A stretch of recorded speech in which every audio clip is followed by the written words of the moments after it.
Aquarius, it's Jo from Angels and Ancestors and Darlings. This is your WTF reading for December, the beginning part of December. I will be doing the Christmas gift again this year. I've got the cards out already because I'm trying to get through all the readings so that I'm not held up with doing your Christmas gift readings, because I am on a time slot or a time frame.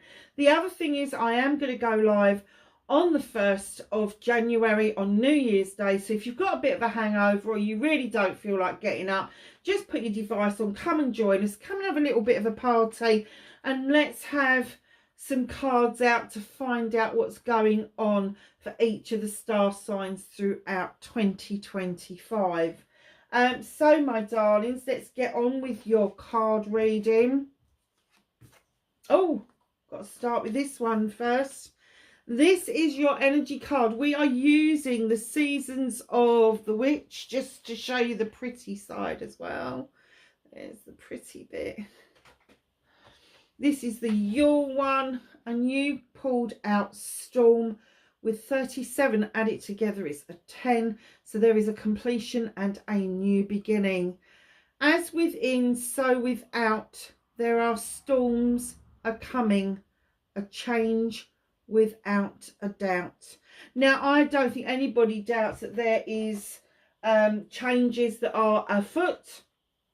And I think those changes that once we get well into December and into January are going to come about very, very quickly. So, my darlings, for you personally, what started your WTF for the beginning part of December, been hanging around a bit, haven't we? Just been waiting to see what the outcome is, waiting for something to arrive, or just waiting, basically. It's time to stop that now. It's time to take that passion and that desire from the fire signs and go and get what it is that you want. Now, if what you've wanted hasn't arrived, you need to start looking up why it hasn't arrived. Where is it? What is it? You know, if it's a person that you've been talking to and they keep promising to turn up and they don't, you need to do a bit more digging about their background. If it's goods that are about to supposed to turn up for you and they haven't turned up, you need to do a bit more digging about that as well. Now, the other bit of waiting around, you could just be waiting around because you're shuffling your feet and you really don't know what to do with yourself. Go for a walk, do anything, but stop waiting on the dockside, waiting for something to happen, waiting for something to come to you. Go to it. It is really important that you take that lesson on board. Now, facing your fears and taking your power back with the Knight of Chalices, in comes some sort of discussion. Now, normally I get this as an apology card, and then I heard, no, this is a discussion that needs to take place. And an apology may be in the middle of this, whether you need to offer it out or whether somebody else is offering it out. But the conversation has got to start, and both of you are holding this chalice, not outstretched. You're not going, oh, yeah, let's just get on with this. You're kind of like, but what if they don't want to talk? Or they're doing the same thing. What if they don't want to talk to me? What if they're not going to be willing to accept my cup, my chalice? They're doing exactly the same thing as you. So facing your fear is start the conversation. Taking your power back is giving the other person the time to express themselves. Now, that sounds mad because you want to express yourself, but if you give the other person the time to express what it is that's going on with them, then in turn you will get your chance. But it will be you facing your fears of starting that conversation and taking your power back, because you have put yourself in the position of being the pathfinder. You'll put yourself in the position of being that scout and going out and finding what the answers need to be for this situation. Now, and it could be that you just need to have a conversation after an argument, storm, argument, that sort of thing, or just a heated discussion that maybe didn't go as well as you expected it to. manifestation and wish fulfillment and why it may be fun. Certainly not fun, not with the Six of Wands. The Six of Wands is my accolade and attraction card. It's accolade because friends, family and community really want to celebrate you. So your manifestation is you want to be recognised for what it is that you've done within your friends, family, community circle. Now the attraction part of this is as you're riding high from this accolade, this recognition, your aura changes, your inner light changes, and it becomes really attractive to other people. So Aquarius, just know, darlings, that you can't keep being the incredible sulk. You can't keep just wandering off and doing your own thing. If you want people to put you in this position where you are being celebrated, you need to be fucking present for it. You know, you may like go, oh no, it's all right, you haven't got to do that. Don't do that to yourself. Don't put yourself down. Don't devalue yourself. Make sure that you know that your worth is so much more than you will ever think it is. Now, once you get to the accolade part, that does mean that there is going to be new people in your life. It could be new acquaintances. Who were acquaintances will become friends. Those friends will become closer friends, and so on and so forth. So just know that this is going to open up a whole new world to you. Now get it out of manifestation and put it into reality. So if you really want this accolade, if you really want to be celebrated, you need to be present in the moment, and you need to be letting people know that you want to be celebrated, because if they've known you for a long time, they're going to go, oh no, Aquarius don't want to be celebrated. They get really embarrassed, or they just don't believe in it, and people will literally sidestep it if you let them get away with it. But if you just suddenly say to somebody with your chalice, hold on a minute, I would like this celebration, I would like this, I would like to share it with all of you, that's where your manifestation comes into being reality. So the Three of Pentacles come in. A lot of readers say this is the marriage card. For me, it is a marriage card, but it's not. I don't particularly buy into somebody's getting married, but there is a marriage of sorts. It's a marriage of business. It's a marriage of finding the right person, of finding the right business deal, of finding the right ingredients, in finding the right accolade, whatever it is. But it's the coming together of like-minded souls. And it doesn't matter the age difference. It doesn't matter if there's a really young person, a really old person.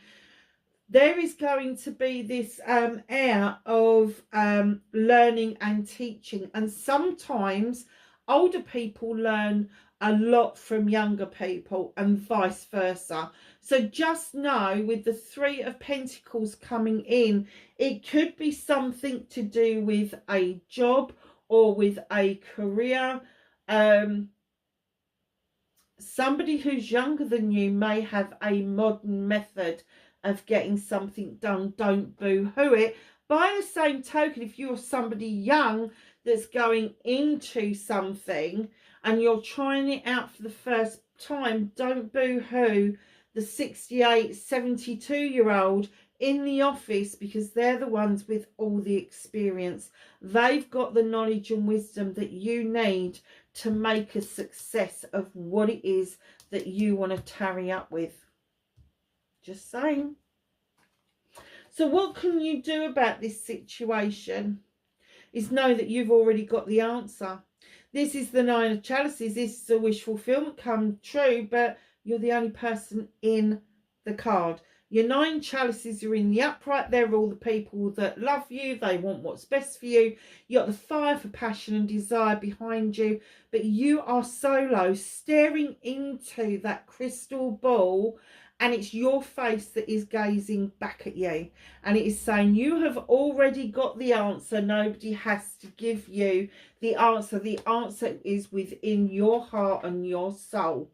So whatever this means for you, whatever is going on, this waiting around, this wanting something, but not actually being able to verbalize what it is that you want. You've got the answer. It's in your heart, it's in your soul. You are the answer to this. So, my lovelies, in comes the moon card. It's the number 9. It's a wish fulfillment again. The moon is illuminating for you a truth or an untruth for you to actually sort out for yourself. The moon will illuminate pathways forward, but you have to be willing to allow this moon to do for you what you need it to do. And it's no good looking at the distortion of the moon in the water and then complaining that you got it all wrong. You need to be more aware of what it is that the moon is trying to tell you. It's trying to show you the way. There's a truth or an untruth of this matter that really needs to be dealt with head on. That's what the universe is saying. This is out of your hands. But they're saying you're the answer, but you have got to deal with this head on. You have got to listen to the truth and the untruth of the matter. Wow. So it may be that once you start this conversation off, the storm will start passing. Got a lot of moons in there, my love. Yeah, the storm may start passing once you start doing this dialogue, once you start getting into being honest about what it is that you want as a result of the projects or the plans that you're working on. But the moon is definitely trying to illuminate for you something that is really important, because it's a major arcana card, and it will help you step forward onto the right pathway if you watch what you are doing. So reconnecting to your true self. I don't believe this. You got the star card. This is your card, Aquarius. Reconnecting to your true self. You need to be true to yourself. You know that stepping into the eternal waters is healing. You know that if you have a bath and you put a load of Epsom salts in it or a load of magnesium, you're going to feel on top of the world. You know this. You know that there's healing properties in that water. But the vessels that you hold in your hand holds the eternal waters. And you also know that the part of the manifesting that happens is as you heal, as you start feeling better about the world around you, your star gets bigger and brighter, and your manifestations finally start showing up for you. So your outcome, my darlings, you're at the 9 of Wands. Don't be so fucking prickly, Aquarius. What is the matter with you? That you got a lot of 9s, haven't you? How many 9s have you got? Was there another? There's one there, isn't there? There's one there. So it's, and that's a 10. So you got 3. 999. Go and look it up. In the UK, it's an emergency number, but I don't even know what the 999 angel number is. See if I can quickly look it up for you. Oh, wrong thing.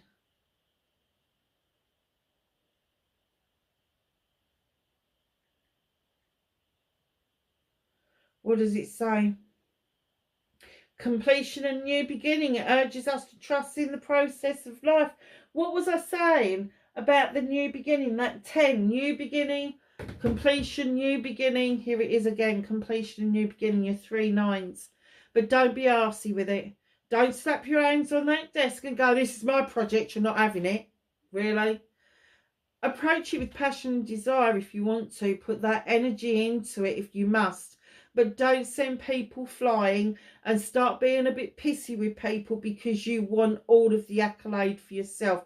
Do not hold other people's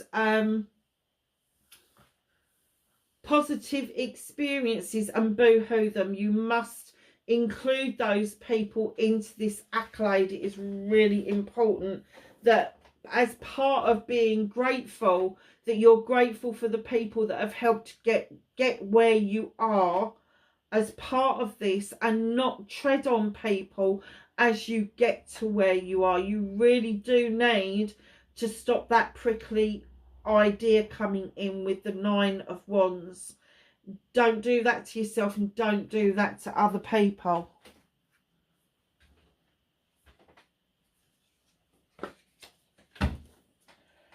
Right, let's ask the angels and the ancestors for some knowledge, wisdom and guidance.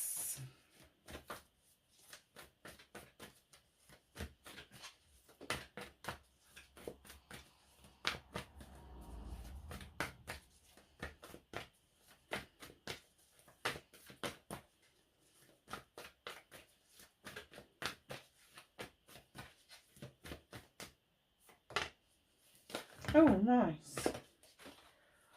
Okay. So,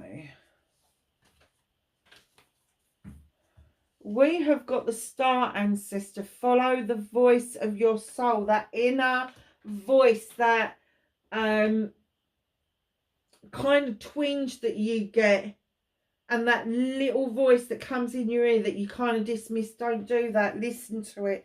It has got plans for you. Look at all of those beautiful stars, all the different constellations in there. I don't even know what half of them are, actually. I think the Plough's there. Yeah, it's beautiful. Absolutely gorgeous card. Mountains. Stand your ground. Do not let other people come in and do this to you either. You know, you can't be prickly, but by the same token, you mustn't let other people be prickly with you. You must tell them that you're not happy about that. Protection, guardian. Darlings, you may have your shield up over your heart too fast, and you're deflecting off all the good as well as all the bad. Lovelies, lower your shield just slightly. Drop that shield down so that you are able to get that connection heart to heart, that you can get that connection, that soul connection going on, because shields are very good in deflecting things, but it doesn't discriminate between good, bad and indifferent. It will just get rid of everything. Broken arrow. Embrace the energy of peace. That's the card that I bought this deck for originally. It's beautiful. Warrior. Be fearless and stand strong. Go for what it is that you want. Great teacher. Learn from spiritual experiences. Now, learning from spiritual experiences is not learning from religious experiences. Two different things. Spiritual experiences is having your own experience as a person. A religious experience is having a spiritual experience of somebody else. So just know that you've got the flower of life in the background. I wear that as a ring.